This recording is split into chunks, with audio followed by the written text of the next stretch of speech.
రైట్గా కులం పేరుతో విషం చిమ్ముతున్నారు. కులం పేరుతో ప్రతిపక్షాలు సమాజంలో విషాన్ని చిమ్ముతున్నాయని ప్రధాని మోడీ అన్నారు. అలాంటి కుట్రలను తిప్పికొట్టి గ్రామీణ వారసత్వం సంస్కృతిని కాపాడుకోవాలని పిలుపునిచ్చారు. కులం పేరుతో విషం చిమ్ముతున్నారని చెప్పి చెప్తా ఉన్నారు. ఇప్పుడు ఎస్సీ ఎస్టీలను కులాలుగా తీసి లెక్క పెడతా ఉన్నాం. ఆడ విషయం ఏం లేదు. బీసీలకు వచ్చేసరికి కులాల వారిగా లెక్క పెట్టమంటే విషయం అంటుండు సారు నరేంద్ర మోడీ గారు. ఈయన ద్వంద్వ వైఖరి చూడండి. ఇది విషయం కాకపోతే ఏంది? ఇప్పుడు నరేంద్ర మోడీ గారిని మనం మొదటి నుంచి కూడా అంటున్నాం. నరేంద్ర మోడీ బీసీ కావచ్చు, ఆయన దేశానికి ప్రైమ్ మినిస్టర్ కావచ్చు, ప్రధానమంత్రి కావచ్చు. సో బీజేపీ సంబంధించినటువంటి బీజేపీ కావచ్చు, ఆర్ఎస్ఎస్ ఆర్గనైజేషన్ చెల్లి ఈ దేశాన్ని చీల్స్తే మత ప్రాతిపదికన చీల్చాలి కానీ కులాల ప్రాతిపదికన ఎట్లా చీల్స్తారు మీరు అంటారు వాళ్ళు. ఇప్పుడు ముస్లింలు క్రిస్టియన్లు వాళ్ళ ఈ హిందువుల్లో మీరు ఎంతమంది చెప్పురు ఫస్ట్ ఈ మాట చెప్పేటోళ్ళు అది అడగద్దు. ఇప్పుడు ఆయన ఏమంటాడు, ఓసీ అయినా ఎవరు రెడ్ అయినా కమ్మ అయినా. నాకు నిన్న ఒక ఆయన మెసేజ్ పెట్టిండు, అది ఎంతవరకు నిజమో కానీ చదివి వినిపించాలి జనానికి. ఓ రెడ్ అయినా కమ్మ అయినా బాపనైనా ఇప్పుడు వాళ్ళ చేతులు ఉండాలి ఏమన్నా వ్యవస్థ ఉండేట. కానీ గ్రామీణ వాతావరణం అంటే ఏంటిది? గొర్రెలు అయినా గొర్రెలు కాయాలి, గౌలైనా తాళ్ళు ఎక్కాలి, ముద్రాదైనా చేపలు పట్టాలి. ఇదే కదా మోడీ చెప్తున్నటువంటి గ్రామీణ వాతావరణం అంటే. వాళ్ళు చేపలు పట్టకానే ఉండాలి, వీళ్ళు తాళ్ళెక్క కానీ ఉండాలి, వాడు గొర్రెల కాస కానీ ఉండాలి. వీళ్ళు ఎవరు రెడ్ అయినా కమ్మ అయినా బాపనైనా కుర్చీ కాండాలి, కుర్చీల కాండాలి, అధికారం కాండాలి ఉండాలి. అద్భుతమైన గ్రామీణ వాతావరణాన్ని మీరు కాపాడుకోవాలని చెప్తా ఉన్నాడు మోడీ. అది మోడీ చెప్తున్నా మాట. నాకు ఒక ఆయన పంపించిండు. మన పోరగాళ్ళు గ్రామీణ పెద్ద జెండా పట్టుకొని ఇట్లా ఇట్లా ఊపుకుంటా తలవారు ఇట్లా అనుకుంటా పోతారు కదా. నాకు ఒక ఆయన పంపిండు చూడుగా. ఇది ఎంతవరకు నిజమో చూడాలి, చెక్ చేయాలి, క్రాస్ చెక్ చేయాలి నేను కూడా. ఇంకా రాజ్నాథ్ సింగ్ కుమారుడు యూకేలోని లిడ్స్ విశ్వవిద్యాలయంలో చదువుతున్నాడు. నిర్మలా సీతారామన్ కుమార్తె వాంగ్మయ్ పరకాల అమెరికాలోని నార్త్ వెస్ట్ విశ్వవిద్యాలయంలో చదువుతోంది. విదేశాంగ మంత్రి జయశంకర్ కుమారుడు తురూజియాట్ టౌన్ విశ్వవిద్యాలయంలో, కుమార్తె మహతా డెనిసన్ విశ్వవిద్యాలయంలో చదువుతున్నారు. మంత్రి ఫాస్కోయిల్ కుమార్తె రసిక కుమారుడు పోల్ హార్వర్డ్ విశ్వవిద్యాలయంలో చదువుతున్నాడు. మంత్రి ప్రకాష్ జవదేకర్ కుమార్తె అపూర్వ బోస్టన్ విశ్వవిద్యాలయంలో చదువుతుంది. మంత్రి రవిశంకర్ ప్రసాద్ కుమార్తె ఆదిత్య అమెరికాలోని కార్నెగీ విశ్వవిద్యాలయంలో చదువుతుంది. మంత్రి సుజేంద్ర సింగ్ సేవాగ్ కుమార్తె సుభాషిని ఆక్స్ఫర్డ్ విశ్వవిద్యాలయంలో చదువుతుంది. మంత్రి జితేంద్ర సింగ్ కుమార్తె అరుణడే ఆక్స్ఫర్డ్ విశ్వవిద్యాలయంలో చదువుతుంది.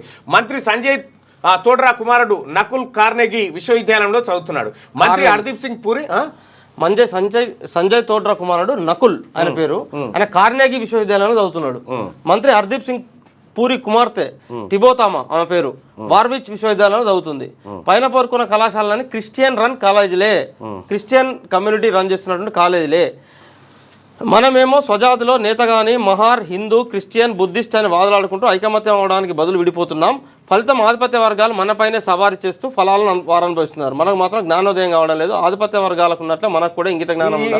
ఇలా తండ్రులు లేస్తే హిందూ అంటారు, అలా పిల్లల్నేమో క్రిస్టియన్ స్కూల్లో చదివి క్రిస్టియన్స్ రన్ చేస్తున్నటువంటి కాలేజీలో చదువుతా ఉన్నారు. వాళ్ళకి ఇక కూరగాయలకు పైసలు బిడ్డ హే ఎడకెళ్ళే వాళ్ళని వెళ్ళిపోతాడు. కూరగాయల పైసలు లేవు కాదు అవ్వ, ఇంకా అటు ఇటు పోయి కూలిపోయి పొద్దుందాకా కలవబోయో నాటేయబోయో ఆమె పొద్దున్న పనిచేసి వస్తే ఆ గూట్ల దాత పోస్ట్ డబ్బాల్లో గూట్లలో కొడుకు ఎప్పుడైనా ఇట్లా పట్టుకుందా చూసినా అలే ఆమెకి అవ్వని తిట్టి అందుకెళ్ళా 300-200 ఎత్తుకొని పోయి రాత్రి వాడు పోరాడు వాడిని తీసుకపోయినా వీని తీసుకపోయినా వాడు ఉత్తగుంటూ ఆడే మనకు నిన్న ప్రోగ్రామ్ అయితే తీసుకపోయి వానికి మేము చదువుకోవద్దు. మళ్ళా మన పిల్లలేమో ఈడ ఇది బీజేపీ నీతి. ఇక వాళ్ళు చెప్తా ఉంటారు, ఇంకా నవ్వొస్తుంటుంది అని చెప్తాను. అందుకనే ఈ దేశాన్ని చీల్స్తే మత ప్రాతిపదికన చీల్చాలి,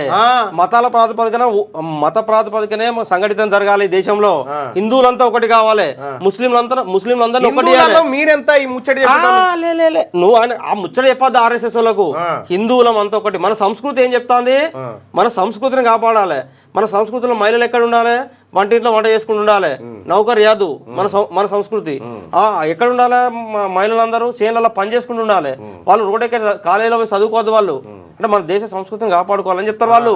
అట్లుంటుంది అన్నట్టు వాళ్ళు లెక్క. ఇక బంజారు నాయన చేసిన అందరికి అర్థమైపోయింది దేశంలో. ఈ ముచ్చట చెప్పి మా జెండా పట్టుకొని బండి మీద ఇట్లా అంటుంటాడు. అమిత్ షా కొడుకేమో ఆడ సూట్ వేసుకొని ఇట్లా ఫోటో షూట్లు ఉంటాడు. అది పరిస్థితి. ఏం కథ ఇది? మీ కలల ఇల్లు హైదరాబాద్ ఫిజాదిగూడలో అందుబాటులో ఉంది. 86 గజాల విస్తరణ, 1500 స్క్వేర్ ఫీట్, కార్పెట్ ఏరియా, ప్రశాంతమైన వాతావరణం, విలువ పెరుగుతున్న ప్రాంతం, అదిరిపోయే డబుల్ బెడ్రూమ్ ఇల్లు, బ్యాంక్ లోన్ సౌకర్యం కలదు. ఈ అద్భుత అవకాశాన్ని మిస్ కాకండి. మరిన్ని వివరాల కోసం సంప్రదించవలసిన నెంబర్లు. లైక్ చేయండి.